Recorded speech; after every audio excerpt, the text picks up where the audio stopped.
Graça e paz do nosso Deus, mais uma exposição da Palavra do Senhor aqui nesse canal. Queridos, eu quero falar sobre o tema de hoje, que é o que significa pecado no tempo da ignorância. Nosso texto base se encontra em Atos, no seu capítulo 17, versos de 28 a 31. Eu tenho absoluta certeza que você já deve ter tido o entendimento ou até um ensinamento de que tudo o que você fez antes de conhecer a Jesus, Deus praticamente ele apaga, porque ele não considera o tempo da ignorância, o tempo da falta de conhecimento. E será que é exatamente esse o ensinamento adequado que Paulo está tratando aqui nesses versos? Será que é esse a palavra que Paulo está dispensando ao povo de Atenas para que eles pudessem entender sobre o Deus desconhecido? É essa mensagem que hoje vamos desenvolver e falar melhor contigo.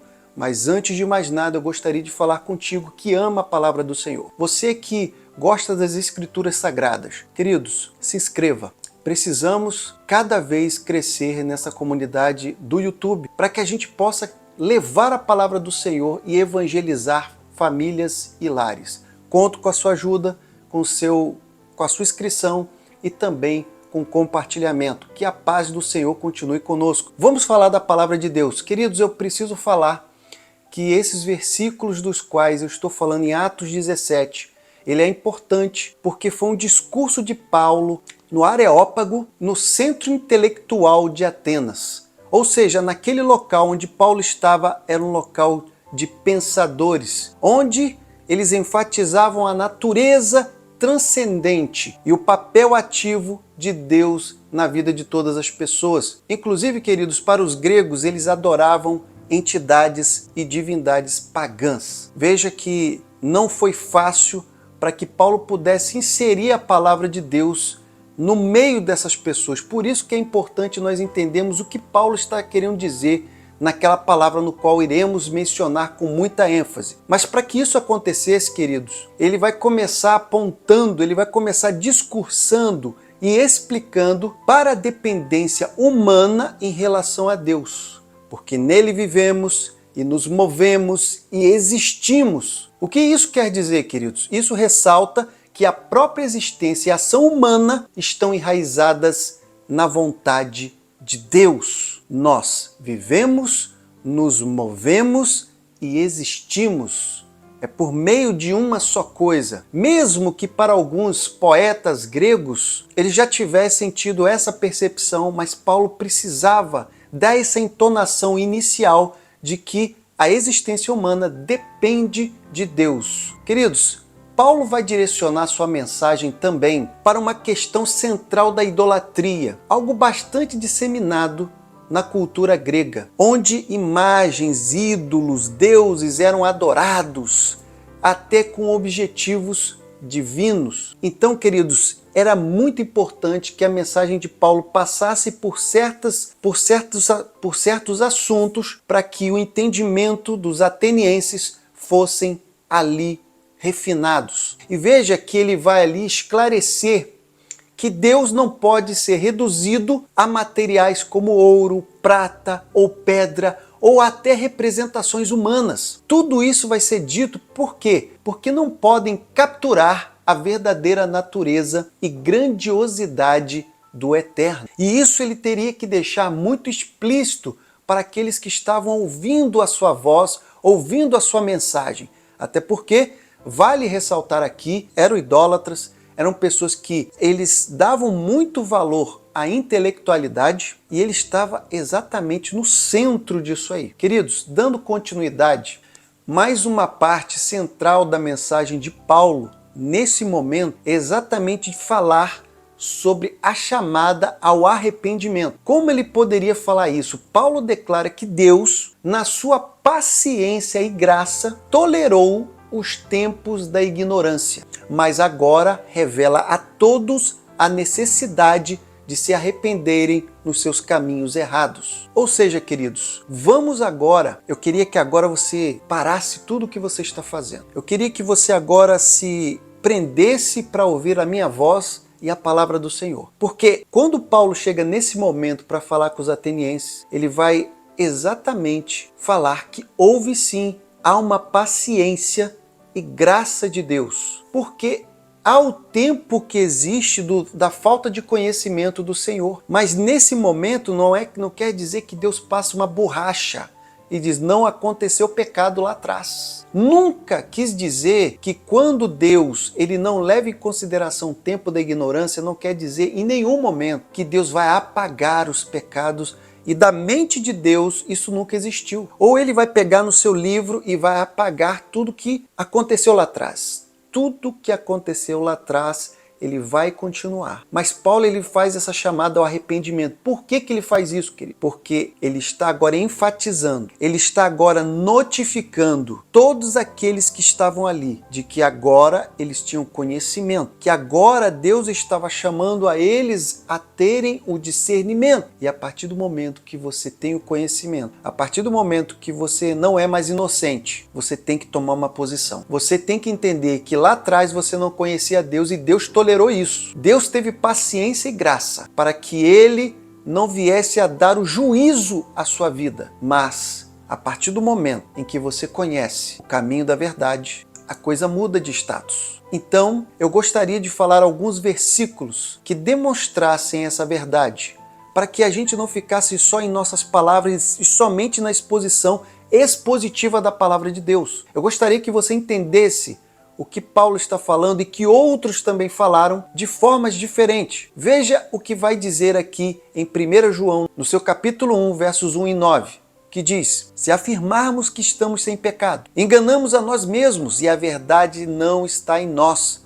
Se confessarmos os nossos pecados, ele é fiel e justo para perdoar os nossos pecados e nos purificar de toda a injustiça. Queridos, veja que em 1 João, ele está dizendo que se afirmamos ou se declaramos que não temos pecado, estamos enganando a nós mesmos. Mas o que tem que acontecer é uma confissão dos nossos pecados. Porque o que vai acontecer? Aqui diz que o Eterno vai apagar os nossos pecados? Não. Aqui diz que ele é justo para perdoar os nossos pecados e nos purificar de toda injustiça. Esse é o caminho. Ou seja, quando Paulo está falando ali também, dando aqui um paralelo com essa palavra, quando Paulo está dando àqueles homens e mulheres de Atenas a oportunidade de eles entenderem e fazer a chamada ao arrependimento, ele está dizendo, olha, houve um tempo em que vocês não conheciam, mas há o tempo em que vocês agora conhecem. Tanto que ele vai falar de juízo mais à frente.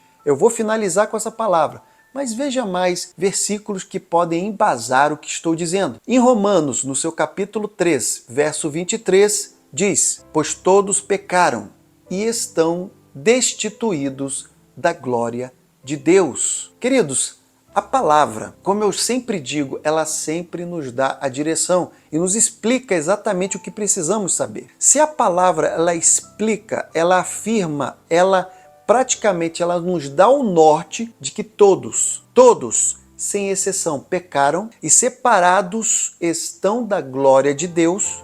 Isso quer dizer que não há exceção. Não há uma pessoa, a não ser o próprio Eterno, mas qualquer outro, não há outro que possa dizer que não pecou. E isso aqui dá todo sentido para que a gente possa mais uma vez enfatizar e dizer que quando Deus ele coloca ali através de Paulo, dizendo que no tempo da ignorância, Deus não leva em consideração. Não leva em consideração. O que Paulo está dizendo aqui não é que Deus ele apaga, ele esquece, ele passa uma borracha, nada disso. Ele está dizendo que ele teve graça, paciência, para que não lançasse o juízo nesse tempo. Mas há um divisor de águas. Há o tempo em que a pessoa vai conhecer. Veja mais uma palavra que se encontra em Romanos, no seu capítulo 6, verso 23, que diz: pois o salário do pecado é a morte, mas o dom gratuito de Deus é a vida eterna em Cristo Jesus, nosso Senhor. Se pudesse ter a oportunidade de que alguém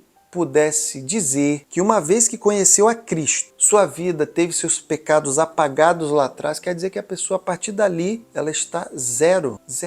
Mas veja que se há um salário para o pecado é porque continua como Romanos 3:23, todos pecaram. E se continuarem nesse caminho, o salário é só um, a morte. E para aqueles que passam da divisão do conhecimento para a aceitação, para ali a relação com Deus, ali tem uma recompensa, que é a vida eterna através do nosso Senhor e Salvador Jesus Cristo. Bom, queridos, falando e dando um anúncio que dá sequência à palavra de Paulo, quando ele fala exatamente do tempo da ignorância, ele vai anunciar um julgamento vindouro. Ele vai falar exatamente quando o mundo será julgado com justiça pelo homem que destinou, ou seja, pelo Eterno, referindo-se a Jesus Cristo, que foi ressuscitado dentre os mortos. E a ressurreição de Jesus é apresentada como a garantia desse julgamento futuro. Queridos, essa palavra é muito forte que é dada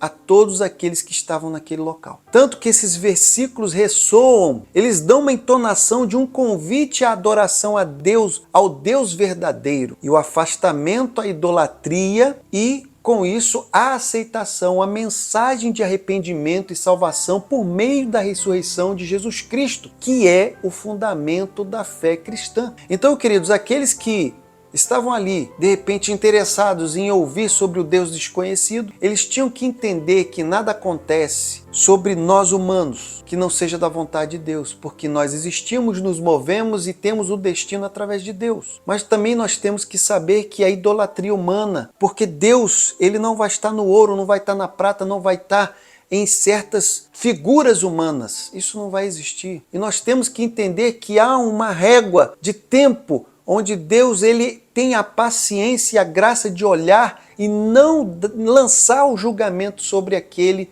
que está nesse tempo. E por fim, a pessoa tem que entender que passou desse tempo, há um julgamento, há um momento de acerto de contas, há um momento onde, através do sacrifício de Jesus Cristo, aquele homem que foi destinado e que com justiça fará a obra no qual o Pai já lhe delegou, ele estará ali sempre fazendo aquele convite para que a pessoa possa se afastar da idolatria e com isso venha aceitar a mensagem do arrependimento. Eu espero, querido, que você possa ter entendido de forma clara e definitiva de que não há, nunca houve nenhum tipo de apagar, de tirar, de esquecer pecados que estiveram no tempo da ignorância. O que aconteceu foi que Deus teve muita graça, paciência e muita justiça de não ter feito algo nesse momento, no tempo que é chamado tempo da ignorância, da falta do conhecimento, do discernimento. E espero que você possa ter a sua oportunidade de jamais deixar passar o momento de aceitar e de estar firme e de continuar firme na presença do Eterno. A paz.